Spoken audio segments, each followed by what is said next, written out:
Nobel male bride. तो last chapter में हमने देखा था मिंग और नू दोनों बातें कर रहे होते हैं और मिंग को नू पर शक होता है जब नू मिंग से बोलता है कि वो उसे कभी नहीं भूलेगा और वो उसके पीछे गार्ड लगा देता है। वो गार्ड से बोलता है कि वो 24 घंटे नू पर निगरानी रखें। तो हम अपना चैप्टर स्टार्ट करते हैं। दोपहर का भोजन करने के बाद में नू अपने रूम में लौट आता है और वो बिस्तर पर बैठकर आराम कर रहा होता है। तभी उसे कुछ आवाज़ सुनाई देती हैं और वो जाकर देखता है तो सुची किसी से बातें कर रही होती है और वो कोई और नहीं राजकुमार मिंग थे, जिनसे कि सुची बोलती है राजकुमारी फोआ अभी आराम कर रही हैं, आप उनसे नहीं मिल सकते। मगर नू को सामने देख राजकुमार मिंग कंफ्यूज हो जाते हैं। नू पास में आता है और सुची की गलती के लिए माफ़ी मांगता है और बोलता है मैं बस अभी अभी उठा हूँ, यानी कि उठी हूँ, क्योंकि वो फोआ के रूप में था। राजकुमार मिंग अंदर आ जाते हैं और सुची चाय और नाश्ता सर्व करती है। राजकुमार मिंग नू से अपने साथ वॉक करने के लिए पूछते हैं। नू के पास में कोई भी ऑप्शन नहीं था। वो राजकुमार के साथ चला जाता है और वो रास्ते में सोच रहा होता है आखिर में राजकुमार उसके साथ इतना अच्छा व्यवहार क्यों कर रहे हैं, जबकि उन्हें तो उससे नफरत करनी चाहिए। मिंग नू की ओर देखता है। उसका कंफ्यूज चेहरा देखकर उसे बहुत ही प्यार आने लगता है, क्योंकि वो उस समय बहुत ही प्यारा लग रहा था। मिंग जानता था वो एक अच्छी महिला है, लेकिन फिर भी वो उसे परखना चाहता था। इसीलिए वो नू से पूछता है, फो क्या मैं आपसे एक पर्सनल क्वेश्चन पूछ सकता हूँ? लेकिन वो जब नू की ओर देखता है उसे वो अजीब सी दिखाई देती है। तो उसके अजीब एक्सप्रेशन को देखकर नू मुस्कुराने की कोशिश करता है, मगर उससे पहले मिंग 2 लाइन और बोलता है, अगर आप जवाब देना चाहें तो देना, अगर नहीं देना चाहें तो कोई बात नहीं। ये सुनकर नू बोलता है, आप कैसी बातें कर रहे हैं राजकुमार, मैं आपकी कॉन्क्यूबिन हूँ और मुझे आपके सभी सवालों के जवाब ईमानदारी से देने होंगे। तो मिंग हिचकिचाते हुए पूछता है, वो मैं तुमसे सीधा सीधा पूछता हूँ, क्या तुम सच में मुझसे शादी करना चाहती थी, या तुमने राजनीतिक मामलों के लिए अपनी पिता की बात मानी और मुझसे शादी कर ली? मिंग के सवाल को सुनकर नू कुछ देर तक शांत रहा और उसके बाद बोला, मैंने तुमसे शादी की क्योंकि मेरे पास और कोई विकल्प नहीं था और ये ही एम्परर का आदेश था। लेकिन मैं जानती हूँ राजकुमार मिंग एक महान व्यक्ति हैं और उनसे शादी करना मेरा सौभाग्य है। और मैं ये जानती थी कि राजकुमार अपने साम्राज्य के लिए कुछ भी करने के लिए तैयार हैं और वो बस इसीलिए शादी कर रहे हैं। लेकिन मैंने आपसे शादी सम्राट के कहने पर की थी, क्योंकि उनका आदेश था। पहले तो मिंग सोच रहा था कि नू उसको प्रभावित करने की कोशिश करेगी, क्योंकि वो समझता था कि वो उसके दुश्मन की बेटी है और वो उसका प्यार पाने के लिए जरूर कुछ झूठ बोलेगी। मगर नू के जवाब सुनने के बाद में उसके चेहरे पर मुस्कान आ गई और कुछ देर बाद अंधेरा हो गया। वो अपने कमरे में वापस लौट आए। कुछ समय बाद उन्होंने चाय पी और जब जाने का समय आया तो नू ने कहा, राजकुमार आज आप बहुत थक गए होंगे, आपको आराम करना चाहिए और आपके लिए जल्दी सोना ही बेहतर रहेगा। इसीलिए अब ये कॉन्क्यूबिन आपसे विदाई लेती है। आपको शुभ रात्रि। नू राजकुमार को उसके कमरे में भेजने के इरादे में था, मगर मिंग मुस्कुराया और बोला, प्रिय फो, मैं इतने समय से अकेला सो रहा हूँ, इसीलिए मैं आज अपनी कॉन्क्यूबिन के साथ में सोना चाहता हूँ। नू के पास में कोई और रास्ता नहीं था। वो सूची से बोलता है और राजकुमार के लिए बिस्तर लगवा देता है। मिंग नौकरों से बोलता है कि सब लोग वहां से चले जाएं और वो दोनों अकेले आराम करना चाहते हैं। नू ने पहले चेक किया कि मिंग आराम से सो गया है कि नहीं, लेकिन जब वो मिंग को देखता है तो उसे लगता है कि मिंग सो गया और वो जाकर आराम से मिंग के साइड में लेट जाता है और वो अपनी आंखें बंद कर लेता है और कुछ समय बाद उसे महसूस होता है जैसे कोई उसके होठों को चूम रहा है।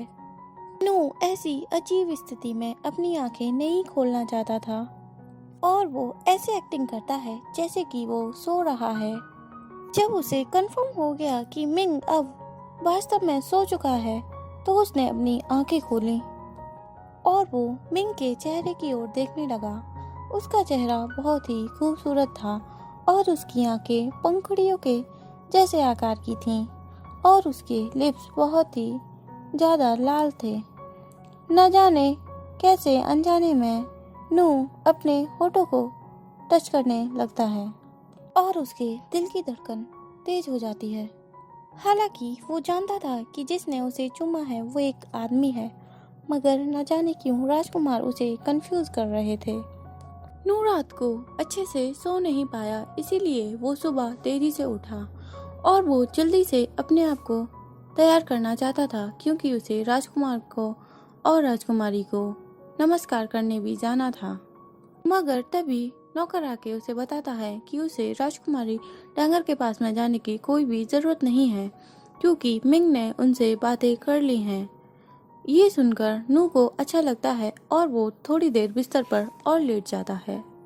नू सोचता है ये दिन आखिरी है और कल वो यहाँ से चला जाएगा और अपना स्थान बदल लेगा। इसीलिए वो मास्कमैन के पास में जाना चाहता था जिसने कि अपना नाम ह्यूंग बताया था। उसने नू की बहुत ही मदद की थी मार्केट में, जिसके लिए वो उसको थैंक्स बोलना चाहता था। इसीलिए वो उस स्थान पर जाता है जहाँ पर राजकुमार प्रैक्टिस करते थे। जैसे कि मिंग जानता था कि नू यहाँ जरूर आएगा और वो जब नू को देखता है जो कि फू के रूप में था, उसे स्माइल आती है। नू ने ह्यूंग को बधाई दी और कुछ समय बाद उसने कहा, इस महल में आप मेरे सबसे अच्छे मित्र बन गए। अगर मेरे लिए संभव हो तो मैं आपसे भविष्य में भी मिलना चाहूँगा। नू की बातें सुनकर मिंग को उस पर शक हुआ और वो सोचने लगा नू ऐसे बात कर रहा है जैसे कि वो कहीं जाने वाला है। मिंग पूछता है, फो तुम ऐसा क्यों बोल रही हो? क्या तुम ये महल छोड़कर जा रही हो? जैसे ही नू ह्यूम को कुछ कहने वाला था तभी पीछे से रुचि की आवाज आती है जो कि जल्दी जल्दी चलकर नू की ओर आ रही थी।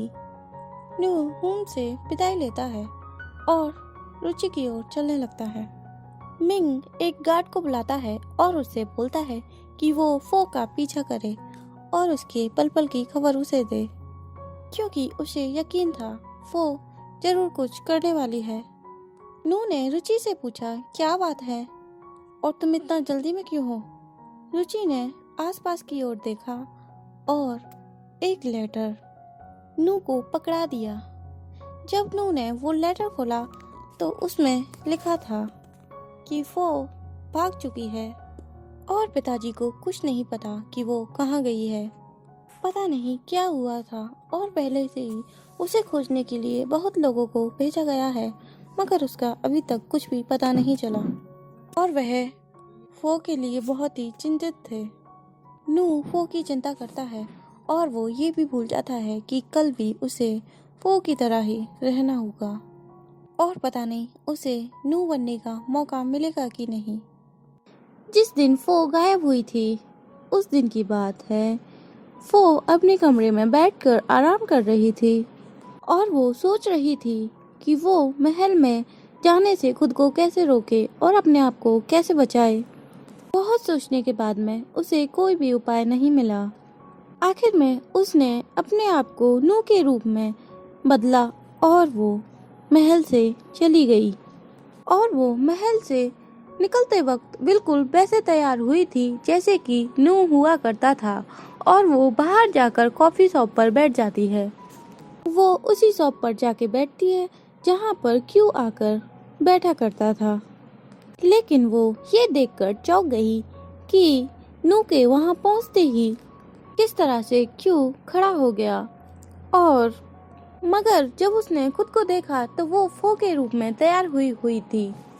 मगर फो नहीं जानती थी कि वो लड़की जो कि क्यू को पसंद थी वो और कोई नहीं फो थी, यानी कि क्यू नू को फो के गेटअप में देखा करता था और उसे पसंद किया करता था।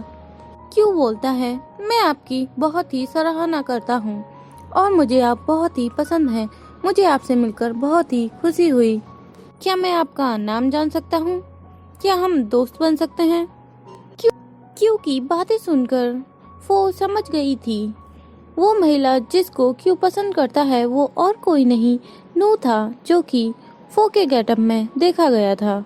फो तुरंत ही बोलती है, नमस्ते, मेरा नाम फो है।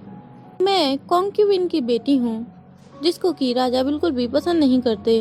इसीलिए मेरे पिता अपने राजनीतिक राज्य के लिए और लाभ कमाने के लिए मेरी शादी एक बूढ़े व्यक्ति से करा रहे हैं।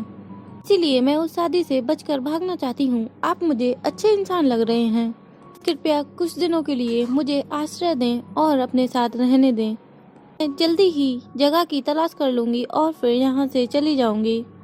फो की कहानी सुनकर क्यू ने खेद जताया और कहा, जब तक तुम चाहो मेरे गेस्ट हाउस में रह सकती हो और तुम बिल्कुल भी चिंता मत करो। तुम्हें कोई भी परेशानी नहीं होगी और कोई भी तुम्हें वहाँ नहीं ढूंढ पाएगा। आपकी मदद करके मुझे बहुत ही खुशी होगी और आपको किसी चीज़ की ज़रूरत हो तो मुझसे मदद मांगने में हिचकिचाना मत, चाहे छोटी या बड़ी। कैसी भी मदद अगर मैं कर सकता हूँ तो मैं ज़रूर करूँगा। यह कहकर क्यू फो को अपने साथ ले जाता है। फो बहुत ही खुश थी और क्यू भी बहुत ही खुश था क्योंकि उसे उस लड़की की मदद करने का मौका मिला था जिसे वो पसंद करता है, और उसने इसके बारे में कभी सोचा भी नहीं था कि वो उससे ऐसे मिल पाएगा। फो इसलिए खुश थी क्योंकि उसे उस व्यक्ति के साथ में रहने का मौका मिलेगा जिसे वो पसंद करती है। सीन शिफ्ट होता है महल में। नू बहुत ही दुखी था। उसने दोपहर का भोजन भी नहीं किया था और अब रात के खाने का समय हो गया था। इसीलिए सूची बोलती है, तुम कुछ नहीं खा रहे, कम से कम गर्म सूप ही पी लो। वह अपने विचारों में खोया हुआ था। फुआ को क्या हुआ होगा और वो कहाँ गई होगी, और वो नहीं जानता था फो के लिए उसे कितने दिन महल में रहना होगा। और आजकल राजकुमार कभी भी कमरे में आ जाते हैं। वो ये सोच ही रहा था तभी राजकुमार कमरे में आ जाते हैं और वो नौकरों के साथ बहुत सारे व्यंजन बनवा कर लाए होते हैं। मिंग को पता था नू का मूड बिल्कुल भी सही नहीं है, इसीलिए वो उसके रूम में आया था। नू को उदास देख मिंग को बिल्कुल भी अच्छा नहीं लगा। मुझे उसे खुश करने के लिए कुछ तो करना होगा, मगर मुझे नहीं पता मैं क्या कर सकता हूँ क्योंकि मैं फो के दुखी होने का कारण नहीं जानता। मिंग ऐसा सोच रहा होता है क्योंकि मिंग के पास में कोई ऑप्शन नहीं था। वो सिर्फ इतना बोलता है, ओ तुम इतना दुखी क्यों हो? क्या तुम दुखी महसूस कर रहे हो? क्या मैं डॉक्टर को बुलाऊं? इनके शब्दों को सुनकर नू अपने विचारों से बाहर आता है और बोलता है, राजकुमार आपकी चिंता के लिए धन्यवाद। मुझे अच्छा महसूस हो रहा है, किसी भी डॉक्टर की कोई ज़रूरत नहीं है। मैं बस थोड़ा थका हुआ हूँ, मैं थोड़ा आराम करूँगी तो ठीक हो जाऊँगी। मिंग ने जवाब दिया, ठीक है, मुझे भूख लग रही है, चलो पहले कुछ खाते हैं। ये कहकर मिंग ने नू का हाथ पकड़ा और उसको सूप पकड़ा दिया। क्योंकि मिंग राजकुमार को मना नहीं कर सकता था, इसीलिए उसने आराम से कटोरे को पकड़ लिया। नू ने बहुत सारा खाना टेबल पर रखा हुआ देखा और नू को खुशी हुई किस तरह से राजकुमार ने चिंता जताई। मिंग के साथ बातें करने के बाद उसे थोड़ी राहत मिली और जैसे ही सोने का समय आया, मिंग ने नू को अपने गले से लगा लिया।